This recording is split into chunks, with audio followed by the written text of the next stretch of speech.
cat in the wall, eh? Okay, now you're talking my language. You have a drunk Bailey's from a shoe? All right, welcome into the View from C-Deck. Direwolf and I are just doing a marathon of preview podcast here.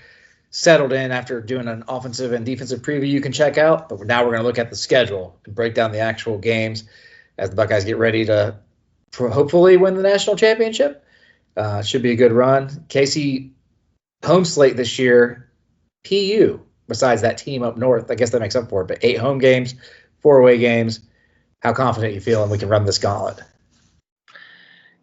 Go undefeated or win it all? Win it. We'll go with win it all for now. Okay. Percentage how? Oh, man. I don't know. I think we have a really good chance. I mean, I think if like the favorite's like 11% chance or something like that, right? Oh, it's difficult to do. Yeah. I mean, in a way it's easier to win it because we're almost guaranteed to be in, but it's also harder to win it because you have to beat that many good teams in a row. So, oh, yeah. Especially for us. We have Michigan, Big Ten championship, then at least 3 top 10 teams. Yep. But this could be like a 2019 team is what I'm hoping. All right. Well, we'll start to go down through the games, though. One by one, we'll give our percentage of how confident we are. And we start off with interstate rival Akron Zips. We haven't lost a game to an in-state team in, 110 years or something ridiculous since we lost to Oberlin way back in the day. But Akron 2-10 last year, horrendous. Second worst FPI coming into this year, too. They lost, everything they kind of had that was good. Joe Moorhead, though, the freaking coach there, former Penn State offensive coordinator, I think was the coordinator the last time they beat us, maybe?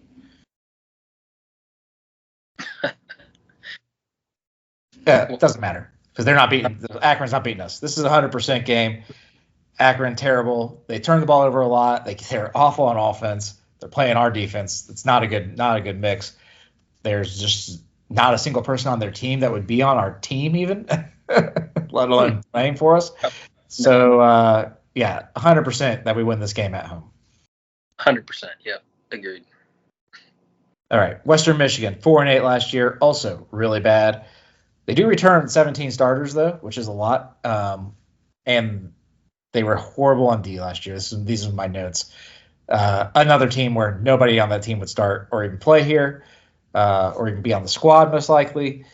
You know, they aren't maybe as bad. They're not as bad as Akron. They could definitely, if we come out napping, could give us a game in the first half. But we will eventually overwhelm them with talent. 100% chance we win this game. I can't say 100. I didn't even want to say 100 for Akron. But it's 99. It's 100. It's 100. It's 100. Stop it. 110. 99.99. Okay, here's one we have a 100% chance of not losing. We have a bye after them. 2 weeks into the season, we need that bye. Whew, it's been tough. Two cupcakes on the schedule. Thanks a lot, Big Ten, for this kind of scheduling. But then we play Marshall at home, who were a bowl team last year and were decent, but they lost basically their entire offense was their tailback. He's gone. They're gone. They're coming in here. Another 100%. No chance that they beat us. Also had lots of turnovers and were really bad on third downs. But they did actually they beat Virginia Tech last year. They had a close game with NC State. So they could stick around. When they beat Notre Dame 2 years ago. But we're not those teams. We're too stacked. 100%. 99. Can't do it. Stop it. Okay, what about this one? At Michigan State. Jonathan Smith era begins for the Sparty team that was probably the second worst team in the Big Ten behind Indiana last year, or I guess ahead of Indiana, however you want to put that. Their players say take the over. Their new quarterback, Aiden Chillis, says take the over, transferred in with Jonathan Smith from Oregon State. So is that him hating on their defense or saying their offense is good? I don't know. Maybe their offense. Right? Doesn't matter. 100%. We ain't losing with this Sparty team. Ryan Day has owned them in a way that even Urban Meyer cannot. You're saying this is 100? Come on now. I was going to say 92. 92. It's definitely more than 92. I bet okay, 95. All right. Okay, speaking of 95%, this is my percentage for us beating Iowa at home. Now, only reason I'm saying this is 95 and not 100 is it is a bit of a trap game. We got to go to Eugene the next week. Now they said take the over. Michigan State did. I say take the under in this game, just like you did last year to win a lot of money on unders against by Iowa. But they actually should be a little better on offense this year since Cade McNamara theoretically will be healthy, and they have a new offensive coordinator, like an actual one, and not just the coach's son coordinating the offense. Should be better, and they should be a good defense again because they always are. I'll never discount that. So I could see this being a close game. That's why I only have 95%. But again, we're just frankly we are just too talented for most teams to even hang with us this year. Yeah, I'd say 90%. 90? Come on. Yeah. It's only the trap game that takes the 5% off for me. It's at home. If it was at Iowa, then I'd go like down to 90 like by you. But no, in the shoe, no way. But now a game that I'm not 100% or even close to. At Oregon, number 3 team in the country to start out. They have a lot returning, especially on defense. On offense, they do have to replace their quarterback and leading receiver, but they replace them with 2 elite transfers and Dylan Gabriel at quarterback, who's a Heisman, I believe the Heisman favorite right now still. Yeah. And then Evan Stewart, who came in, was a 5-star recruit for A&M, had some really good games at A&M last year against some good competition, although his overall stats aren't like amazing or anything like that. But, they're coming in. We're going there. Sorry, to Eugene. Tough place to play. It's going to be a night game. We actually are underdogs. So I do have this at a true 50-50. I don't think we'll be clicking yet either totally on offense. We talked about this in our offensive preview. We have a lot of transfers. Chip Kelly's new there. Maybe we won't be the finished product yet. We won't. Besides Iowa, we shouldn't face a defense that will even challenge us until then. So it's going to be tough. Their front 7 is really good and really experienced. They returned 6 out of their front 7, and they were awesome last year. I thought they were the best. Why I kept picking them to beat Washington is because of their lines. Both their lines are mostly back. I mean, they lost their center, though. That's a big loss on offense. But also, with their transfers, they may not be 100%. I think the under is what I'm looking for in this game. The thing that's got me most concerned about it is they're probably going to look dominant going up until that game. They're going to look just nobody can phase them. So then they're going to meet a team equal talent, and it's got me concerned, especially if it's there. If they go up early, it could get ugly. But the defense should. I think it'll get ugly. I think the defense is too good for it to get ugly. Yeah, that's what the defense should keep it under wraps. Like they might give up a touchdown or something, but if that happens, they're going to clamp down. So I think it's like I was going to say 60 because I'm feeling. I don't know if I agree with as much hype as Oregon's getting. I think they're going to be really good, but a lot of people. It's way in their stadium, man. It's tough there. It is, but I'm going to go 60 because I do think we're going to win. I will be surprised if we lose. But on the flip side of that, it doesn't really matter because as long as we beat Scum, it doesn't matter at all because we're going to play them again. Well, I mean, there's another game in there that we'll talk about in a little bit that could be tricky.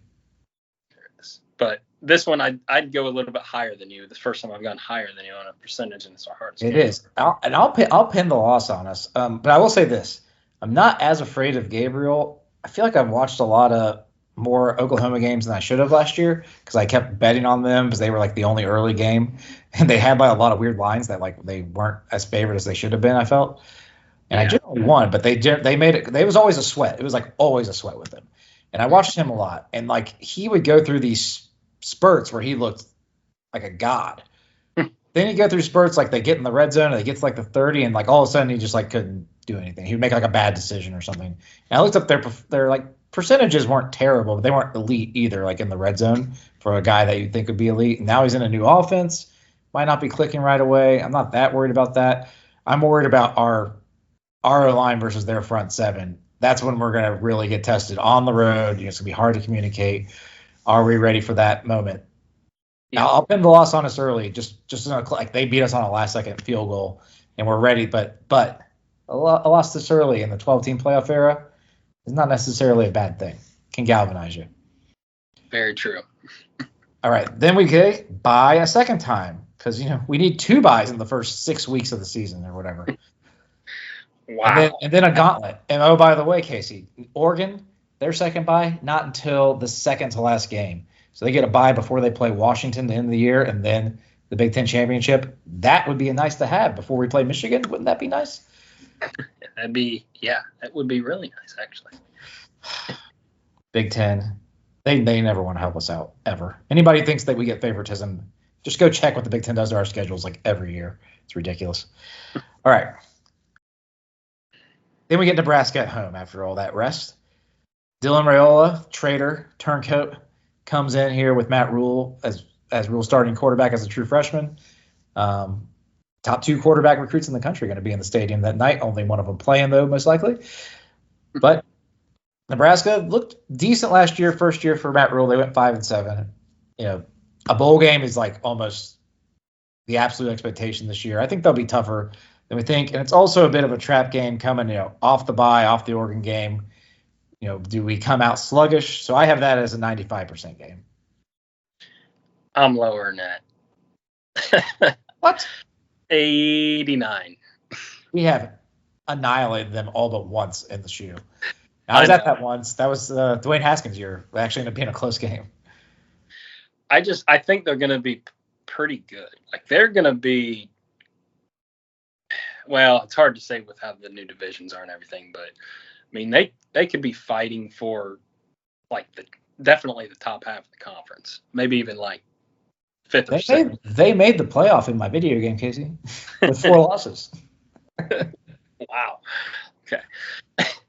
But I guess I'm saying literally if they played 100 times, I think Nebraska would win more than 5.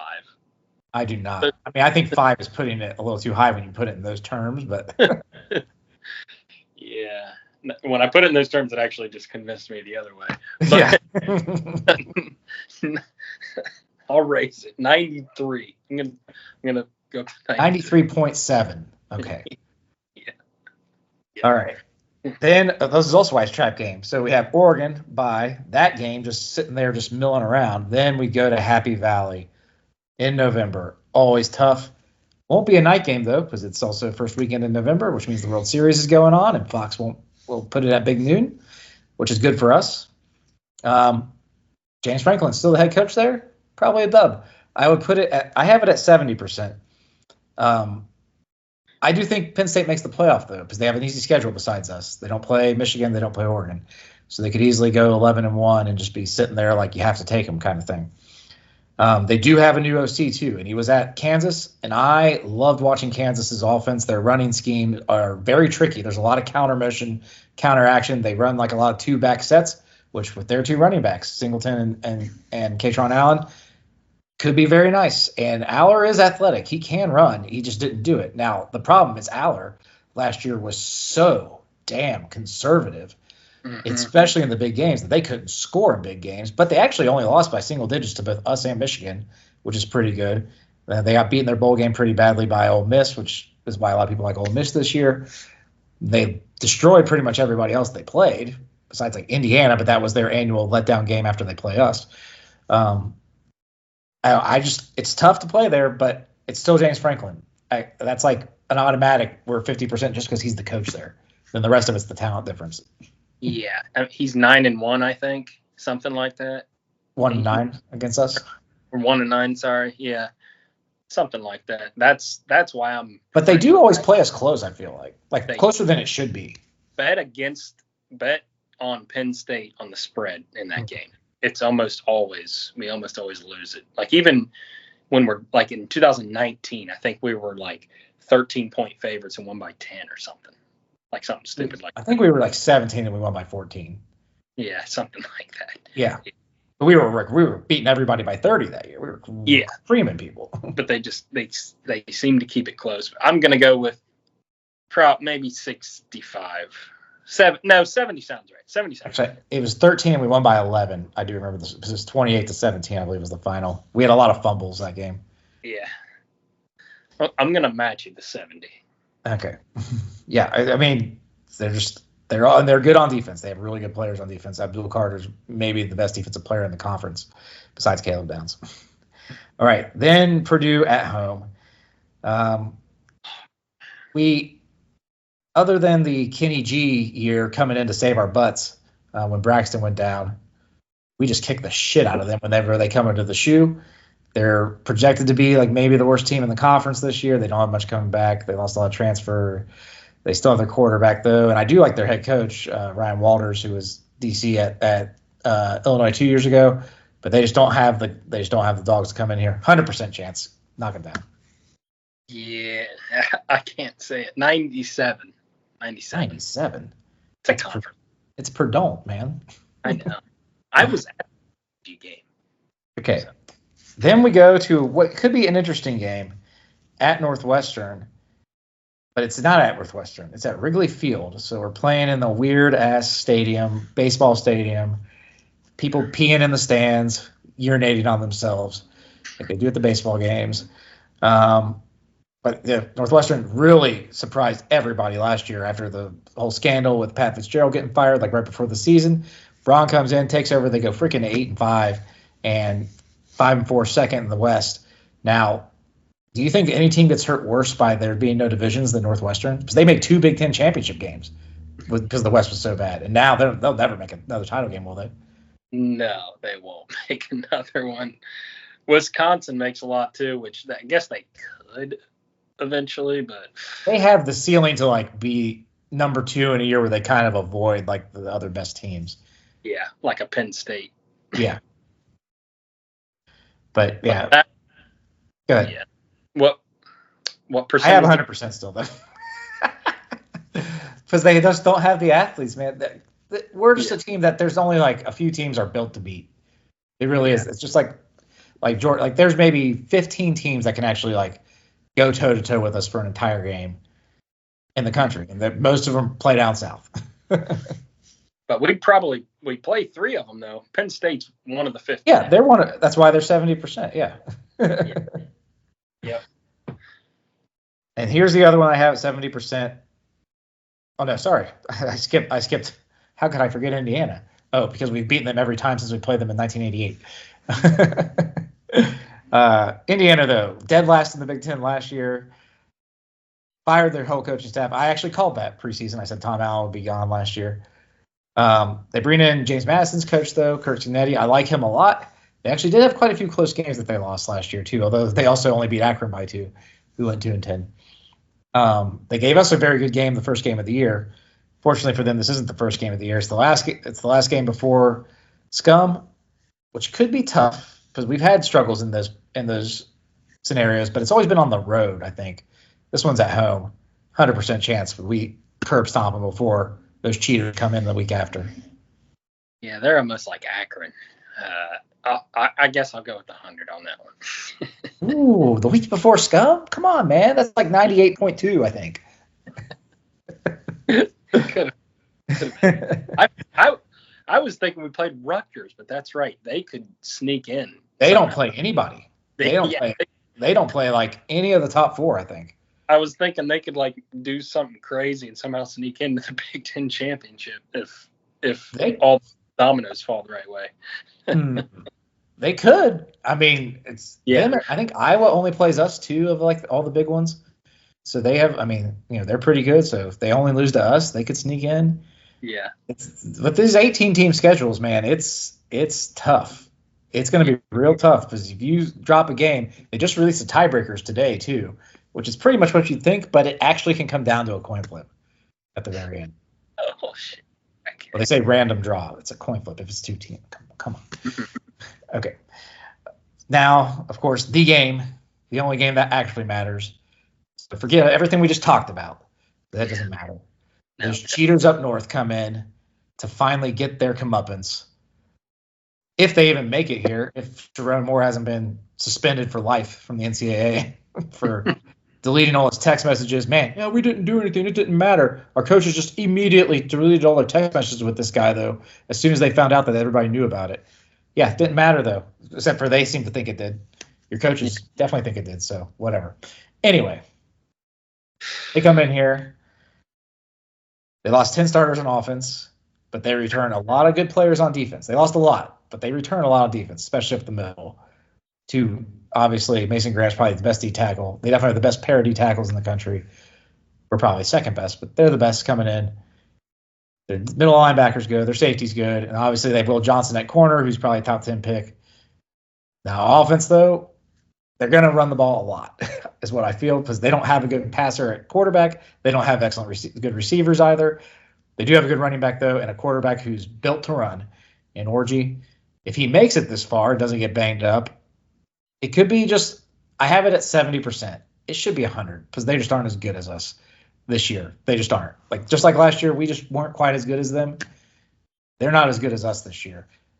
But this game has just suddenly become like a little bit of a – it's bewitched us. It's gotten Day's head. It's gotten the player's head. We basically changed everything because of how we've lost 3 in a row of how we do things off the field more in the offseason, about how we recruit and do NIL. Do we get past this game, Casey? And don't you dare say no. Of course we do. Is this 100% for you?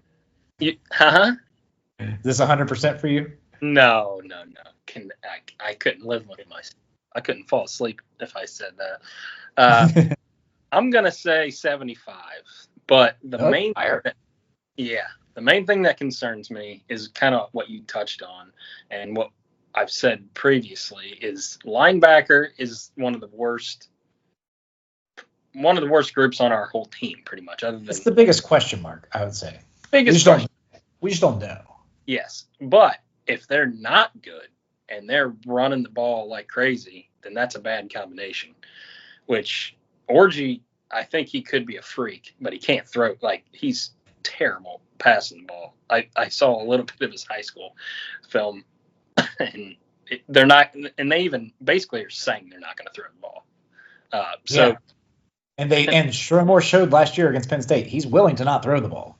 Yes. So if our linebackers are shit and they're running it, it could be the same thing. They extend the game, all that bullshit that they do.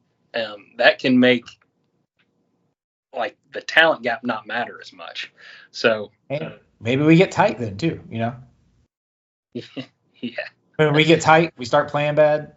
Yeah. We start pressing. Oh crap! We're down 7 at halftime, and they're gonna start squeezing us like a snake, running the ball.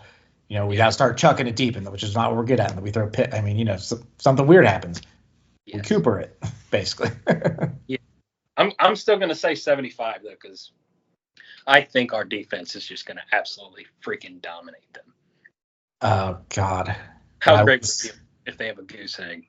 They have a goose egg, and JT gives a nice crotch chop to Sharon Moore on the sideline. Yeah. And somebody holds up a nice big banner you see in the crowd that says, "You don't have our signs this year, do you?" Yeah. I love that. That'll do it for the regular season. Now, Big Ten championship, we probably play Oregon again. The same things apply, but I think not being in Autzen will matter. It'll be the difference, and we win by 3. So then we're in the playoff then as a top 4 seed, Casey. Would you like to make some playoff predictions for who you have or for everybody? Because it's actually suddenly become a really difficult job, I think, to name 12. I think there's no chance you can do it because the SEC is going to get 4 in. Probably only 4, but 4. Yeah. I don't think they want to overdo it the first year. And they all kind of are going to beat on each other. Like in the video game, I'll tell you this. 4 Big 12 teams made it because the SEC beat on each other so bad they had a bunch of 5-loss teams. Made no damn sense. But I can try to name 12, but who you got for your conference champions for the P4? Okay, so Ohio State. You got to say Georgia.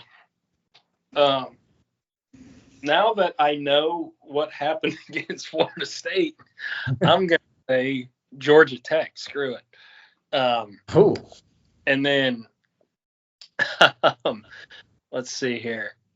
I don't even know who's in the freaking Big 12 anymore. There's 8 different teams.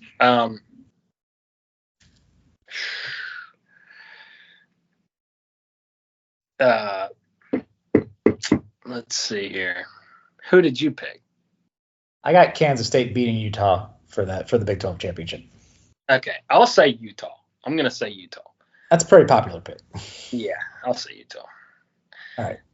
So that was the 4. And then, yeah, probably. I think 4 Big Ten. I think Iowa can sneak in there. I think they could be the 4th Big Ten team.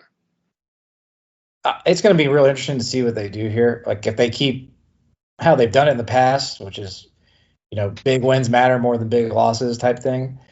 That getting 10-2 in the Big Ten is not going to be the same. And but you avoid, like I said, Iowa, they only play us really, right? So they have, lose another game, they're not going to have enough good wins. These SEC teams, they're all kind of playing each other. Like almost all of them have 4 or 5 hard games. So if they lose 2, they're still going to have 2 good wins to fall back on, most likely, like 2 top 15, top 20 type wins. It'll probably come down to, it's going to do this a lot, I bet, is there's going to be like a 10-2 Big Ten team that doesn't play, and they didn't play the gauntlet, versus like a 9-3 SEC team that's got all these wins and big losses. And who do you pick? That's 9-3. They're going to get 9-3 is going to get in. Yeah, and that's going to be, but there's going to be a lot of those scenarios. I think there's going to be a ton of 10-2 teams. Yes. I think it's impossible after the conference champions almost, and maybe the top. I think the top 6 are pretty good. Considering that the conference champions get in there. So here's who I've got for all of them. If I can find my thing, but yeah, here we go. So I got Ohio State winning the Big Ten, and Georgia winning the SEC. I got Georgia as the 1 seed, so I think they just have a little bit better resume than us, even though I could see us being the 1 seed. I got Miami beating Clemson in the ACC championship, and Miami being in. And then Kansas State beating Utah, like I just said. And then for my number 5, my G5 team, I don't know how you're going to guess this either, because they all play crap schedules for the most part, besides maybe like one team. So like people are a lot of Liberty. Why Liberty? Because they went undefeated last year. Like they had a lot of close games, even though they played. And what happened when they played a real team? 45-6 against Oregon. Got freaking steamrolled by a team that didn't need to steamroll them. And that's their Super Bowl, and they still got beat 45-6. So I got App State just because they have a really good offense. I think the Sun Belt is the best of the G5s, maybe. Like it's them or the AAC. And I just think I think it'll be hard for them to go through. They also play Clemson, I do believe. But if they eke one out against Clemson, then they have a really good shot at making it. Because they do I think they do East and West still in their conference too for the championship. But I just think if they can get there 11 or 12-1, and the only losses to Clemson, they're in, and they're favored to win their division. Other than that, I think it's all a crapshoot. You have to basically pick who's going to go undefeated, and it's not that easy. Yeah. For my at-larges, so I got Oregon, of course, as my 5 seed. Now I did this also keeping in mind to try to avoid rematches, because I think they will do that. The video game, they don't, because there was a bunch of rematches from conference championship games. Me and Oregon and Georgia played A&M. Because it's just an out. It's just an algorithm there. So I'm I don't think they'll do that in the real life. I think they'll avoid them. So I got Oregon as the 5 seed to avoid playing us until the finals. Bama as the 6 seed to avoid playing Georgia until it makes sense to flop those two, pretty much no matter how they actually finish. Now, except for the 5 seed playing the 12 seed is a huge advantage versus the 6 playing the 11. So I don't know if they will or not, but I feel like they were going to want to avoid the rematches. The 5 seed is the second best seed to have. It's I was looking at it. So if you're the 5, you play the worst conference champion who you're going to destroy, probably. Not necessarily. They don't have to be the 12 seed, but most likely. Yeah, I guess. Sorry. Yeah, you open with the fucking 12 seed. The easy. He's going to be either a 4-loss team or you're going to dominate. Iowa. Then you play the worst conference champion. So if you're the best non-conference, they're going to be big favorites in that. Mm-hmm. So that's just a walk to the Final Four, pretty much, as the 5. I did play Oregon in the Final Four because that's exactly what happened in ours. Yeah. So yeah, it's kind of weird how it works. Yeah, they need to give that, but like, will they like want the like? If you just beat them in the I beat them twice in my season, and it was 1-2 in a Big Ten championship, and then we play in the semifinals, and on the 1 seed, I'm like, literally, those 2 other games didn't matter that I won them at that point. Yeah, and that's just silly for it to be a semifinal matchup. Mm-hmm. Okay, so I got Bama at 6 seed. I got Ole Miss at the 7 seed. They play a pretty easy schedule. They got a lot of big games at home. They only play like 3 or 4 big games, but they're like all at home. A lot of this is based on home schedules that I did this. Then I got Penn State as the 8 seed, as the 8 seed. I think they only lose to us this year. And maybe USC gets them, but probably not. And if they lose to USC, they're probably not making the playoff. But if they beat USC, they probably end up in that 8-9 game because they're just gonna have to put them in. Then I have Utah, who I have losing. I think they don't play Kansas State in the regular season, so I think both of them can be like 1-loss teams heading into that game. Because I don't think the Big 12 is very good. And I just think Kansas State's a slightly better team, and they do have this is kind of hedging. They have a better schedule, a better home schedule for sure. So then I have Clemson, though, as the 10 seed. I think they do well enough, and they do beat like App State, so they kind of have to be put in there. And then LSU I have, who has a good home slate, but a very tough schedule in the SEC. I think they have the best O-line in the SEC too, though, so I think every time you think Brian Kelly's not really going to do much, he goes out and wins like 10 games. So 10-2 or 9-3 LSU probably makes it this year with their schedule. So I got him in as the 11th seed, and then App State as the 12th seed. But who knows? It's just for fun, and that's became way more time consuming than I meant for this to be. But that'll do it for this podcast. For the Direwolf, I'm just Matt. Like, subscribe, check out our other previews we had for the season, for the offense and the defense, and stay with us all season. We have great content coming out. We do a gambling podcast, although we're both sad to learn that no more prop bets on college players in Ohio. Yeah. But we will see you guys next time. Hey, guys. Whoa, big gulps, huh? All right. Well, see you later. A rich man's world. I have turned the soul of this